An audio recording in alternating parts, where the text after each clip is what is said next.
Hello, and welcome to Season 2 of the Revenue Marketing Report powered by Caliber Mind. Our goal on the RMR is to help marketers move from subject matter experts to strategic business partners. I'm your host, Camela Thompson, and today I'm thrilled to introduce Drew Smith. Drew, tell us a little bit about yourself. Hi, I'm Drew Smith. I am the Director of Revenue Operations with Directive Consulting, and my role is to run the revenue operations practice and help our clients solve revenue, marketing, sales, and customer operations challenges. You're speaking my language. I love it. So when we were talking initially, what I've observed in the market is traditionally operations had a limited career growth. You kind of hit director level, maybe, but usually manager level, and then that was it. And I think I'm seeing a big shift in the market. I've moved over to VP of marketing. I've seen other people do similar things in sales and marketing. And I kind of credit some of this to the amount of technology that our departments have to use now and the data savviness associated with that. But also, I think revenue operations is kind of breaking up the landscape and helping us rethink things. How do you think being in revenue operations gives people kind of a competitive advantage in their career growth? Yeah, I think there's a couple of things that come into play there. So number one, and you kind of hit on this when you talked about yourself and your own career path there, is the data aspect of marketing now. You know, as marketers get smarter and marketing as a discipline gets smarter and more data driven, you can't be a marketing leader anymore that doesn't understand data. If you do, you're at a competitive disadvantage, and your organization is at a competitive disadvantage because your competitors are going to be using data. And so the marketing leaders that don't understand data, they don't understand how to create data and curate data and collect data and how to use it and orchestrate it they're starting to become they're starting to become less of an advantage than they were previously, where marketing leaders were traditionally, your brand people. A lot of times they come up from copywriting and things like that. And now that's great. You still need that, but marketing leaders also need to understand the data side of things. And if you're just not somebody that speaks data, it's not good for the organization. So I think that's one thing. I think the other piece of the puzzle is the fact that marketing, I'm going to come out and say it. This is something that my old CEO used to say, is that a lot of times marketing is viewed as the arts and crafts department of the organization. Oh, I've heard it over and over and over. Yeah. It drives me crazy, but yes, that's the perception for sure. Yeah, and I think with revenue operations, marketing's always wanted a seat at the table in terms of the C-level and the board level communications and conversations and the higher level business strategy conversations. And when you're viewed as the arts and crafts department, you don't get that seat. And so as marketing is moving more towards revenue and marketers are being KPI'd on opportunities and deals and marketing is starting to have to answer for those things, you need somebody that understands those operational processes. You need somebody that understands the sales side of the business. You need somebody that understands churn prevention and how to make sure that we keep the clients that we have, and how do we cross-sell and upsell. It's been true forever, and I think it gets forgotten a lot, is that it's so much easier to sell to existing clients than it is to go out and get new clients. So if marketing is only focused on going out and getting new clients and not helping some of that customer cross-sell, upsell, and retention process, you're at a competitive disadvantage if marketing is only thinking new logos. And so the revenue ops and just revenue approach to marketing now is creating some additional opportunities for marketing to kind of up level and raise their game and get a seat at the table that they haven't always had in the past. Yes, and I don't know if it's always going to be the case, but I had to take a huge career risk and become a content marketer practitioner after revenue operations to merge both of those together in a leadership role. And I think I see that pretty consistently, where you kind of have to prove yourself either as a salesperson or a marketing practitioner before you're considered for that management position. Time will only tell whether we can skip that practitioner piece and go straight to leadership if we're really competent in that area. Like, it does, let's not completely discredit that marketing does have to have a creative bent to it. You do have to have a very open mind to solving problems outside of the box. So just wanted to, there's some balance there for sure. Oh, absolutely. Absolutely. You still have to have that creative skill set in marketing. I mean, when you think of marketing, you don't think of great marketing processes. You think of great marketing advertisements and great marketing creative. And you think of those Steve Jobs moments where, you know, the iPad or the iPod was like 3 million songs in your pocket. And that's brilliant advertising, right? And so you still think of those things. But what I think gets lost a lot of the time is that just having that good creative, particularly on the B2B side, it's great. But if you can't deliver leads to sales, that creative just went nowhere, right? And so you have to have both disciplines. And I think that there's this concept that operations doesn't involve creativity sometimes. Oh, it totally does. Absolutely. Absolutely. I mean, I create, I spend most of my day in Lucidchart creating these massive flow charts, and there's a certain level of creativity to that. It's just a very different type of creativity. And so you still need creativity. Marketing has always needed creativity and always will need creativity. There will be no substitute for that, particularly when it comes to design and copy and things like that. But there's other aspects now as well.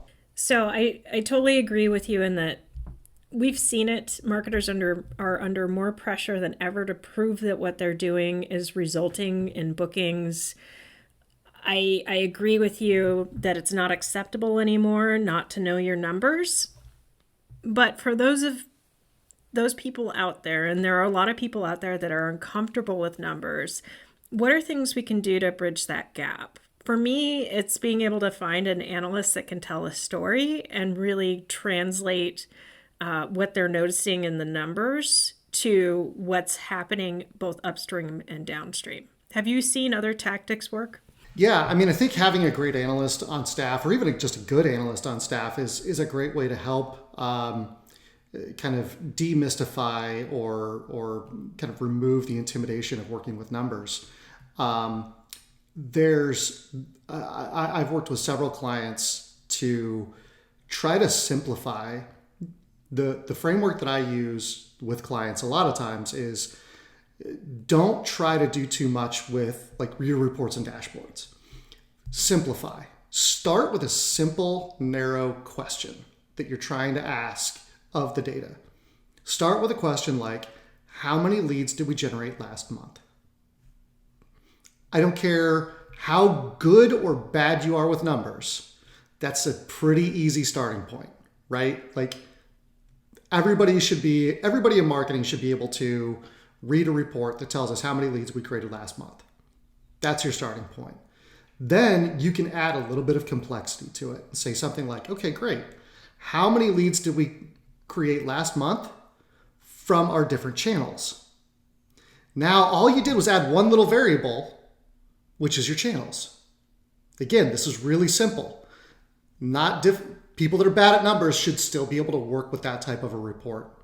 So start with simple questions and then add a little bit of complexity to add additional context. But always keep framing it in the form of a question. Because if you're good with words and not numbers, you should still be able to create questions, right? And so that to me is like the easy way for people that aren't great with numbers or might be a little intimidated by numbers to kind of start dipping their toes in the waters and getting used to it and starting to figure out, hey, this isn't as intimidating as I thought it would be. You don't need to go from zero to regression analytics like overnight. Like that's intimidating even for people that are good with numbers. So let's just go stay simple, baby steps, and get more and more comfortable. So I want to emphasize two things I hear you saying. One is own some humility and be comfortable with what you don't know. So it's okay if you're not great with numbers. If you're fantastic with branding and copy, awesome. We need everyone at a company in order to make it work. Be forthright about, hey, I saw you really emphasizing that, and I'm not sure why you think that's important. Can we talk about it? Be okay with admitting that. And then number two, asking the right question is so critical because your analyst is going to do backflips to try to answer whatever you ask them. And if you go to them, and I use this example all the time with, is marketing working? And you don't drill it down into the area you're concerned about. So I'm getting asked by my executive team, we're spending a lot of budget on paid advertising. I'm not really able to articulate whether or not that's moving through the funnel. Can you dig into this? That's a much better question. So yeah, I really like those points.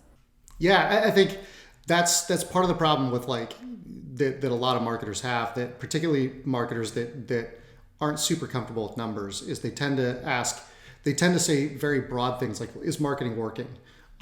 Give me a report give me one dashboard that tells me everything I need to know about how marketing is performing. Well, is marketing working and how is marketing performing? It's not specific enough for anybody to create a report or dashboard around. Because what does that mean? Those two terms are very ambiguous. And so the more we can be specific and narrow, the easier it becomes for that analyst to just, I mean, it takes 10 minutes to spin up a report that's very, very narrow and specific usually. So it's very easy to do that. So we have to stop being like broad and ambiguous and be very, very narrow and specific in order to get kind of the best value out of our reporting and data. And what's interesting about that is I, as a leader, really only care about 5 metrics and how they compare to prior periods. And then I expect my team to be able to fill in why that variation over time isn't looking good or why it's looking especially good all of a sudden. So, and those are early indicators like engagement and lead volume, and then pipeline revenue. I lied. I really only care about 4. Well, in marketing's percentage contribution. So I care about 5, yes. And then I rely on team members to be able to dig in more. Can I dig in more on my own? Absolutely. But I don't expect every marketing leader to have to do that. Do you agree with kind of delegating responsibility for owning your functional area and understanding what metrics you should be watching as a functional leader? Yeah, I mean, I look at it, a lot of times I look at it in terms of like a pyramid for reporting. And so at the very top of the pyramid is like the executive level reporting, which should really answer questions like what's happening? Like, you know, what is marketing, what types of opportunities is marketing creating? What types of deals is marketing influencing? You know, what's the percentage of marketing's influence on opportunities and bookings? Those what questions start at the top of the pyramid. And that's what executives care about. And then the next level down is the questions that you're going to ask, that when you look at the what, you're going to ask questions that say, well, how did this happen? Right? And then that's the question for the next level in the organization to be able to answer at the, you know, director or VP level, that's going to say, hey, I own my area of responsibility, so I should be able to answer the how question. How did this happen? Right? And then the next level down is more of the like why questions. And the why questions are at that kind of manager director level, even more granular, right? Into really almost diagnostic level reporting is down at that why level. And so every level of the organization and each department in the organization needs to own their metrics and their reporting. And so I always look at it kind of like a pyramid in that manner. Oh, wow. So, marketers listening to this, if you're not comfortable with data, it's time to get there. Classes, work with your peers, tap an analyst and on your team and say, hey, I know you give me these numbers and that's great. I want to understand them in more depth so I can maybe go off on my own and dig into stuff. You're going to do yourself a huge favor because, as we've been saying over and over, marketing leadership has to know the numbers and speak to them and be comfortable with them. They don't necessarily need to find them. Somebody can do that for them, but they need to understand and be able to apply context to what the analyst is calling out. How do you think operations professionals can help the people that they have a dotted line to if they're in revenue operations, or perhaps report directly to if they're not in revenue operations? Yeah, I mean, I think one is that data analysis layer, right? I mean, from an operations standpoint, we should know the basic concepts of statistical analysis. It doesn't mean that you need to know, data science level things like regression analytics or analytics or calculus or anything like that. If you just know the basics of statistical analysis, the difference between mean and median, how to calculate a percentage increase, how to calculate a win percentage, like those things are pretty basic level statistics. You don't need a doctorate to understand those. So that's number one is being able to do some of that statistical analysis. I also think that the creation and curation of data is critical, and that's where operations plays a huge role. I was just at the Drift Flash conference, and one of the things that kept coming up in almost every single speaker was talking about data. And you'd think in 2022, we wouldn't still have to keep bringing up the need for good, rich, quality data, but we do. And it's because so many organizations think you can just back into good data instead of having an intentional data creation and curation process. And so operations people really should be the folks that are in charge of creating a solid data strategy and making sure that not only are we getting, the data that people submit on forms, but we're also creating data and making sure that when somebody moves through the funnel, that we're able to track that, right? That's data that you create on your own. That's not data that anybody's giving to you. All you have to do is create the process and enable the technology to do it, and you can do it. So the ops folks are the ones that really kind of hold the best practices and the keys to know how to do that. And so they should be empowered to own the data that marketing and sales and customer ops are creating so that they can help make sure that we have that good, rich data. And that in by the time we get to 2023, we still aren't having to have conversations at conferences about the importance of good, rich, actionable data.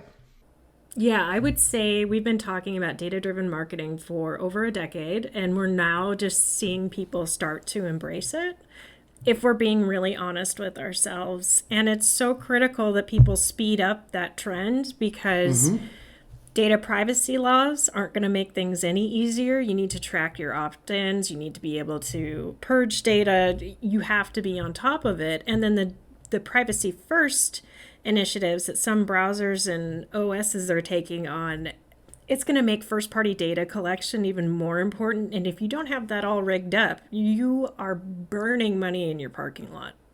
Absolutely.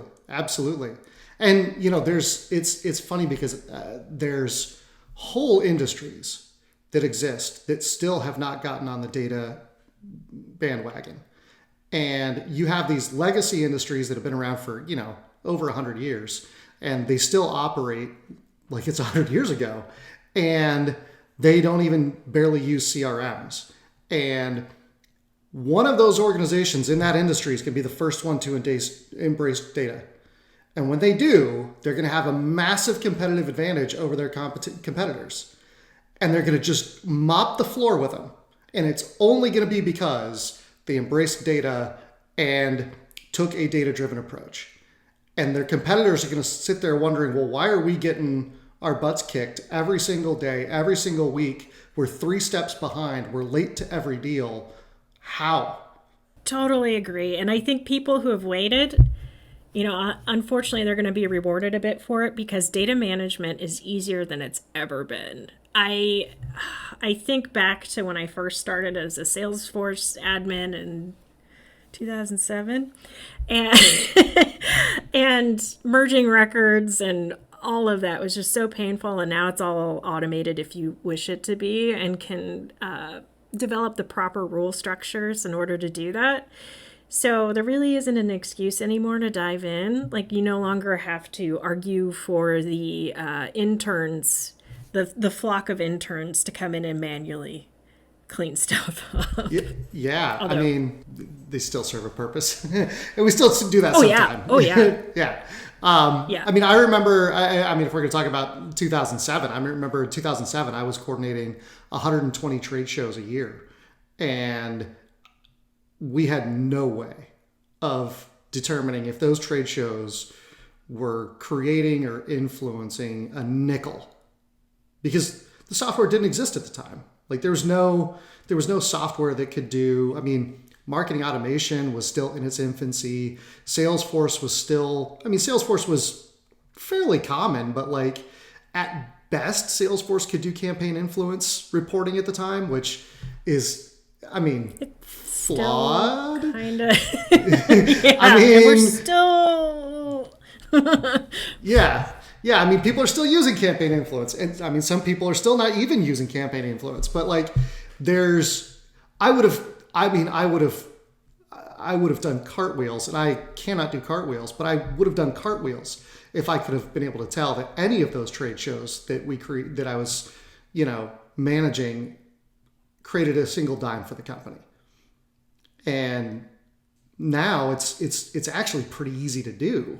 Like there's just some best practices that are pretty well established, and the software does it. And I mean, it's easy.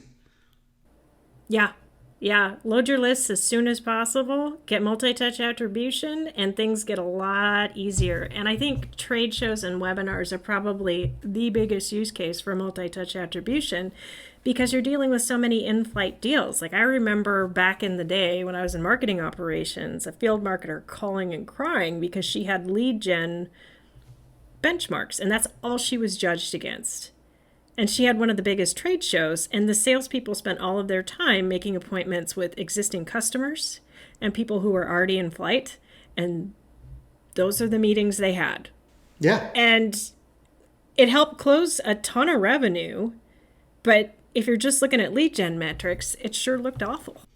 Yeah. Yeah. And I mean, that's only what percentage of the funnel? I mean, that's the very start of the funnel, and that's it. So, I mean, it's so much easier now, and there's really no excuses not to be just embracing a data-driven approach these days. I love it. So, for those managers out there working with operations professionals, how can they make operations life easier? Yeah, I mean, I think the most challenging thing about operations life, at least from what I hear, is a couple of things. Number one, not having proper resources, not having proper technology, and a lack of good, strong prioritization. Usually, and I disagree with this wholeheartedly, so I'm not saying this is a good way to approach things, but usually marketing operations or revenue operations is one of the last people to be brought into executing a strategy of some sort. And it's almost like they get pulled in at the very end when the strategy's fully baked, and then said, hey, go build this, go do this thing. And it's like, hey, half the time, half the stuff in the strategy can't even be executed on because the technology doesn't do it. And so RevOps and marketing ops need to be brought in earlier in the process, considered a partner in strategy creation, and there needs to be a really strong level of prioritization. because how many times does marketing ops, rev ops get asked to do something and it's like, well, I needed this yesterday. Well, you should have sent it yesterday. But I mean, ultimately, if everything's an emergency, then marketing ops and rev ops doesn't actually get to add value to the process. They don't get to flex their strategic muscles and make things better. All they're doing is doing the bare minimum because they have no time to do anything. And so prioritization, being brought into the process much earlier so they can enhance the strategy, and resources. I read a quote the other day not the other day, it was probably about 2 months ago or so, that just sticks in my brain. And it's so applicable to marketing ops and rev ops. And the quote is, there's never enough money to do it right, but there's always enough money to do it twice. Yes. Let's bring a consultant in instead of hiring the headcount and spend 3 times. Yes, I totally agree. And we're veering towards a rant session, because one thing I would add to that list is stop buying technology in a vacuum. Strategy drives technology, not technology driving strategy. Absolutely. Yeah. It's funny, as marketers, and I will put myself in this bucket, we are so susceptible to marketing, but it behooves us all to slow down and figure out if it even integrates with our tech stack and does what it says it does, because there's a lot of vaporware out there. Oh yeah, absolutely. A lot of promises that get made that just can't possibly be lived up to. One of the things that I would say is if for marketers that particularly in operations, marketing ops, rev ops, that want to advance their careers, there's two things that I would highly recommend doing. Number one, go sit in sales for a little while. Be a carrier of a quota, even for just a little while. I started my career in B2B sales for 3.5 years. And I can tell you that it has helped me immensely, particularly in my marketing ops and rev ops portion of my career, because being able to empathize and with sales and SDRs, I mean, people that are doing cold calls and are being asked, to spend 15, 20 minutes for every lead that they process, just curating and creating data. Like the ability to empathize with those folks and be able to help take some of that stuff off their plate through automation, and being able to speak their language, it's incredibly useful in operations. That's number one. It also helps because one of the biggest challenges that we see when I'm working with an operations professional and I'm trying to get them to help move them up the ladder in my organization, one of the biggest challenges that we have is there's a lot of people out there that are really good at the tool and getting a lot of value out of the tool, but they aren't great at connecting what they're doing in the tool to the larger business objectives and being able to do more in the tool to achieve those business objectives. And sitting in sales for a little while will help you understand that. It will, period. So I think sitting in sales for a little while is something that every marketer should do, but particularly those in operations. I think it's a huge benefit and way to accelerate your journey. Yeah, and if you don't want to commit to a full-time job as a salesperson, ask for 5 accounts, prospect them. It's a great way to create empathy and understand how hard it is for these folks to do their job before we get in there and focus on technical efficiency instead of usability. Love it. Yeah, absolutely. I love that because I actually prospect myself, and I don't need to do it, but I want to because I need to understand what's working and what isn't. Mm-hmm. So totally agree with you. Yeah. I think I can't stress enough how important it is.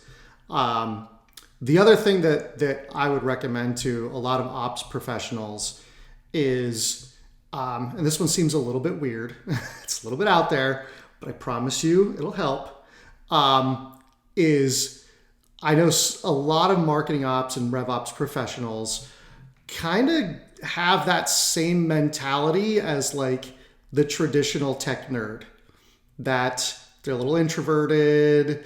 They don't want to get on meetings. They don't want to get out and be visible to either clients or to sales or to other folks. And you're going to struggle if that's you. So one of the things that I recommend to a lot of people is take an improv class at a community college. Yes. Or I was going to say Toastmasters, but that's even better. Toastmasters is great too. But I think like taking an improv class it's so important to being able to speak publicly and confidently. Toastmasters too, like either one would be great. But that ability to speak publicly, speak confidently, express your opinions in a meeting without fear of judgment, without fear of ridicule, because there's a lot of times where marketing ops and rev ops professionals miss opportunities to insert themselves earlier in the process because because sometimes, not all, but some tend to sit back and not want to interject an opinion in a meeting where they can insert themselves. Yeah. You miss that opportunity sometimes. Yeah, and two things there. Some folks don't want to climb the ladder, and I think that's totally fine. We need folks who are just efficiency masters who can just dig in. But I will say, if you're not networking and you're not jumping in, you really can't get mad about opportunities that didn't land in your lap. It doesn't work that way. You have to work really hard. You have to interject opinions, and you have to fight for your position to be heard. And then you can get upset. Absolutely, yeah, absolutely. If you're out there and you're speaking up in meetings and you're networking and doing those things and you're not getting ahead, then yeah, you have every right in the world to complain. But if you're sitting back and letting opportunity pass you by and not speaking your mind in a meeting so that people know that you have all these wonderful things to contribute to the team, that's your fault, nobody else's. Yeah. Sometimes you have to move out to move up, but we need to take ownership of our own futures. So absolutely. Drew, this has been so great. I feel like we could talk for hours, but I need to let you go. So where can people find you online to network? Yeah, absolutely. I am on LinkedIn. It's Andrew, and then Drew in parentheses, Smith. I know Smiths are hard to find, so I'm with Directive Consulting. Should be pretty easy to find that way. I'm also on Twitter. I think if I remember correctly, it's at Smitty Marketing. So you can find me there, but I don't tweet about marketing ops as much as I tweet about sports. But that's those are the two best places to find me. And then obviously the Directive website where I write a lot of blog articles. So. Wonderful. So for those of you listening, if you enjoy the podcast, rate, review, subscribe, and tell a couple friends about it. If you have ideas for shows or just want to rant about something and have us read it online, send it to hello@calibermind.com. And thanks so much for listening.